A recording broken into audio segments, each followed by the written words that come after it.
E o Sem Censura está de volta. Nós vamos perguntar ao Bruno Barros se temos telespectadores participando. Tem sim. A Tassi Gomes, ela fala, sou de Pernambuco e adoro o programa. Que legal. A gente também, Pernambuco. né? A gente gosta. De Pernambuco para o mundo. Alicia Rodrigues, ela diz, nos meados dos anos 60, eu fui para o primeiro grau, uma das matérias era música, e acreditem que a professora só dava teoria musical. Durante os 2 anos, tivemos a matéria, mas não fomos apresentados a nenhum instrumento musical. Ela critica. E o Luiz G. Pedreira Júnior, ele diz, esse documentário do Felipe é um show, recomendo, grande abraço, Felipe. Ele é o Gonzaga, ex-aluno do Colégio Pedro II. Meu colega de Pedro II. Um abraço. Gostou do espetáculo. Gonzaga, um abraço. Maravilha. Olha só, o Pedro de Oliveira Filho é professor de inovação e gestão da ESPM. Vamos lá, Pedro, explica para nós. Não é Pedro, é Paulo. Sou da ESPM, sim. Dou aula de design, de inovação e o que faz parte desse composto todo. E a gente está aqui para falar de economia colaborativa. Nós 3. Sim. A Renata, a Amanda e o Paulo. Já conheci ali atrás, sim. São os exemplos práticos, né? O que eu queria pontuar antes é que a gente acha que é um fenômeno isolado e é só contextualizar como professor, né?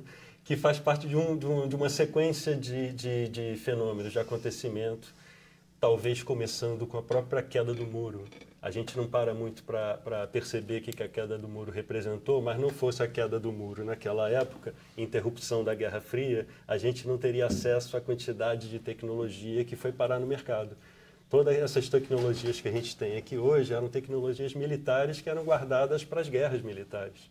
Então, a queda do muro acaba que dá partida para essa primeira fase da instalação da globalização, como a gente conhece hoje.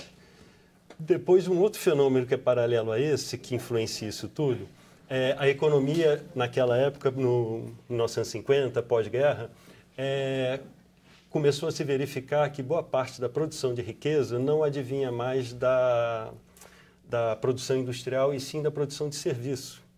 E junto com o serviço vem o conhecimento e vem a criatividade. Então, o que a gente vê algumas décadas depois é a ascensão disso, a consolidação disso, o que a gente pode passar a chamar, alguns chamam de era pós-moderna ou pós-industrial, a gente pode chamar também de sociedade do conhecimento, onde o conhecimento passa a fazer muita diferença. Então, essa é uma contextualização. A lógica da economia de serviço, sociedade do conhecimento, globalização.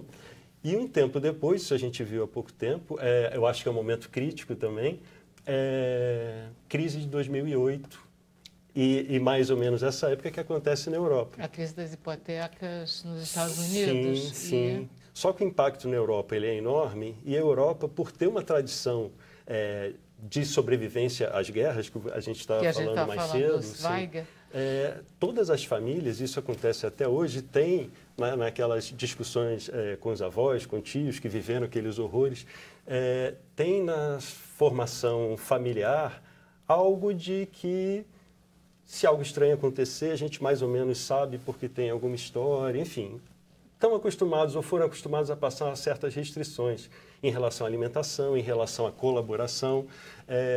E, nesse sentido, assim que é um fenômeno muito interessante, assim que a crise se estabeleceu, rapidamente surgiram clubes de troca, escambo, as pessoas se ajudando e começando a dar início ao que poderia ser chamado agora de economia colaborativa. Isso nasce na Europa nessas trocas, um ajudando o outro. Que legal, Paulo. Adorei essa recapitulação que você faz. Sim, posso ter falado besteira, mas a tentativa é fazer isso. Para a gente conseguir contextualizar, porque uma coisa que me preocupa muito como professor de inovação, por exemplo, é que a gente vê muita gente falando deste assunto e virou moda, e quando vira moda a gente tende a perder a densidade. E inovação é uma coisa muito séria, porque está diretamente ligada com o crescimento do país, com a possibilidade da gente ter melhores escolas, né, melhor educação, isso está tudo linkado. A gente está falando de economia. Você está fazendo economia colaborativa. E, por exemplo, a inovação nesse sentido é uma coisa muito séria e a gente precisa tratar dela, falar dela com densidade. A gente está falando de economia, de desenvolvimento de país, de crescimento.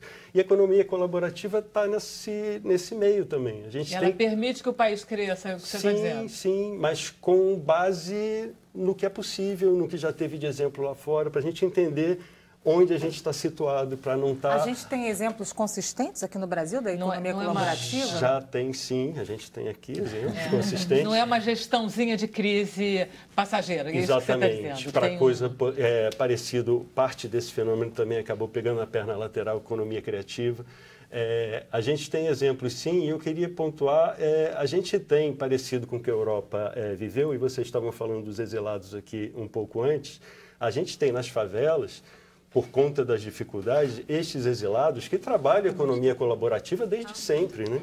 Então a gente tem, e a criatividade, então não é à toa que a gente tem, e se a gente olhar com olhos não de crise, de oportunidade, quem falava isso era Milton Santos, né? Um dos grandes diferenciais do Brasil é esse caldo cultural que a gente tem, e que se manifesta economia criativa, economia colaborativa, a gente está indo nesse caminho, pode e deve trabalhar isso de forma consistente. Por isso que eu dei exemplo da inovação. Precisa ter densidade e gente pensando e ajudando as iniciativas a que elas sejam mais sólidas, né, e tenham perenidade. Hoje muita gente entra nesse... De vez em quando eu trabalho com notícia, então de vez em quando eu dou esse tipo de notícia de órgãos que entram, por exemplo, nas favelas, nas comunidades, sim, mostrando que eles têm essa economia colaborativa, que eles têm esse potencial e que precisa desse rearranjo, né? Sim. O Sebrae faz isso, sim, né? Muito bem, inclusive. Mas a gente percebe também nessas reportagens que muitos deles sequer têm noção que eles participam desse projeto, desse processo. Sim, é verdade. Eu sou técnico e pesquisador da UFRJ também, trabalho na agência de inovação e só fazendo uma propaganda, trabalho lá num projeto colaborativo muito legal que é só de aluno, fora de sala de aula, tem desde gastronomia até nanotecnologia e que se propõe a fazer experimentações e projetos para a sociedade. Então, eu estou no meio também dos projetos colaborativos nesse sentido. E para dar um exemplo também, acho que vocês devem conhecer a Luísa Buarque de Holanda, sim? Tem um projeto chamado Universidade das Quebradas, que a proposta é colocar em contato os atores principais da academia, que ela tem facilidade de trazer, com gestores culturais da periferia. E já está fazendo isso, acho que há uns 10 anos. Isso tem dado certo, essa conexão. Quem são os gestores culturais da periferia? Eles vêm de lugares variados. São sobreviventes, que muitas vezes trabalham em outras atividades e profissões e conseguem manter vivas a atividade artística ou fazem da atividade artística sua maneira de... Alguém que faz um grupo de teatro em Nova Iguaçu. Saraus é muito comum, né? Sarau de poesia, cinema de guerrilha. Isso. Tá. E essas pessoas acabam que são atraídas. É bem interessante esse fenômeno porque eles se sentem fazendo parte de um curso da UFRJ e depois de um ano eles recebem, a formação é no Mar, no Museu Mar. Eles recebem um certificado. Então eles passaram por um processo de ter sido alunos da UFRJ. Isso dá um empoderamento muito legal e ajuda nesse processo que você está falando. Porque tem a parte que é muito difícil deles se perceberem como pertencentes desse universo e como pessoas e atores que têm aquilo dentro deles, que na verdade têm, né? Até protagonistas, inclusive. Com certeza. Né? E uma coisa que talvez quem não está nessas comunidades sofrendo mais pressão, ou talvez que morem no interior, nós no meio urbano a gente vai perdendo isso, que eu vou falar agora, que é um dos pressupostos da economia colaborativa, que é empatia e confiança. Sem isso, colaboração não acontece. Me colocar no lugar do outro, né? E poder confiar.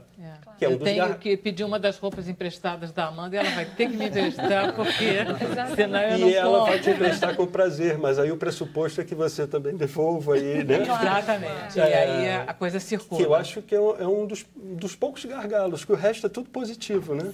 Paulo, existe algum setor da economia colaborativa que é um setor mais promissor? A gente está falando aqui de roupa muito, as duas, né, de uma certa forma, de moda, de roupa usada e tal. Existe algum setor mais... Eu acho que este sim, principalmente porque a gente está falando de um consumo mais feminino. Tá. O outro que, inclusive, não vê crise, também mais para o universo feminino, que é cosmética, e o outro que é pet. Não sei se vocês sabem, existe até padaria gourmet para pets. Me né? falaram isso, que tem tanto hoje em dia que já não está sendo nem um bom negócio. E isso é no mundo, né? Não, continua sendo um bom negócio no mundo. Mesmo na crise americana, comida, cosmética e pets continuava crescendo. O que é um bom negócio? A gente tem algum número em relação à economia colaborativa, algum percentual em relação, você sabe? Não sei, vou ficar te devendo. O que eu sei, um número interessante que eu vi há pouco tempo, é que de 50% a 70% das pessoas estariam dispostas a participar disto. E a gente já tem exemplos muito interessantes. Eu fiz um dever de casa, mandei para vocês, quem tiver interessado, tem uns livros que tratam disso que eu falei, Tá. seja serviço, seja própria livro sobre economia colaborativa. Um deles da... Eu vi. Você mandou as capas. Sim, sim. Isso. Tem muita Vi gente sim. estudando isso? Vi sim. Não muito, mas começa a ter uma certa solidez. Um desses livros é de uma autora que o sobrenome é Chase. Ela deu partida num negócio chamado, se não me engano, foi o Zipcar, que é o carro colaborativo, na lógica de que eu não preciso possuir meu carro, e sim eu preciso ter acesso ao carro. Está me lembrando o Uber. Isso. Mais ou menos. Só que você, nessa lógica, você é sócia desse universo. Eu quero o carro aqui na minha porta, você pega, vai até onde, devolve o carro, outra pessoa pega aquele carro e o carro é usado 24 horas. Tá. Você Com uma só usufrui. bicicleta, Sim, as sim. amarelinhas. Eu andei em Berlim. nessa linha. Eu andei em Berlim no E carro isso desse. já tem no Brasil. Berlim? Fantástico. Em Berlim. Ah, em Berlim. Tem uma no Berlim, Rio já Berlim. chamada Fleet, se não me engano. Está naquele É documento. incrível. Tá. Mas nessa lógica de compartilhar, a gente passa a ter compartilhamento de tudo. Tem desde o compartilhamento de ídolos, que é o caso do Queremos, que acho que vocês conhecem. Eu tenho um ídolo, me reúno com quem quer fazer aquele show, é um tipo de compartilhamento. Tem compartilhamento de cachorro, compartilhamento de roupa, que elas vão falar. Enfim, a lógica da colaboração é isso, você poder, que a gente chama de nova economia, né? Na perspectiva de eu não preciso mais ter as coisas, como que eu e basta ter o acesso, como que eu faço disso, possibilidade de negócio e articulações. Maravilha. Deixa eu só pôr a Amanda e a Renata no papo, que eu vou ter que ir para o intervalo. E eu queria ouvir a voz delas. É Pelo claro, menos, desculpa Amanda. falar demais. Fala 3 segundos. Então, a Mine for Tonight é um ateliê de aluguel de vestidos compartilhados. Vestidos chiquérrimos de noite. Tá.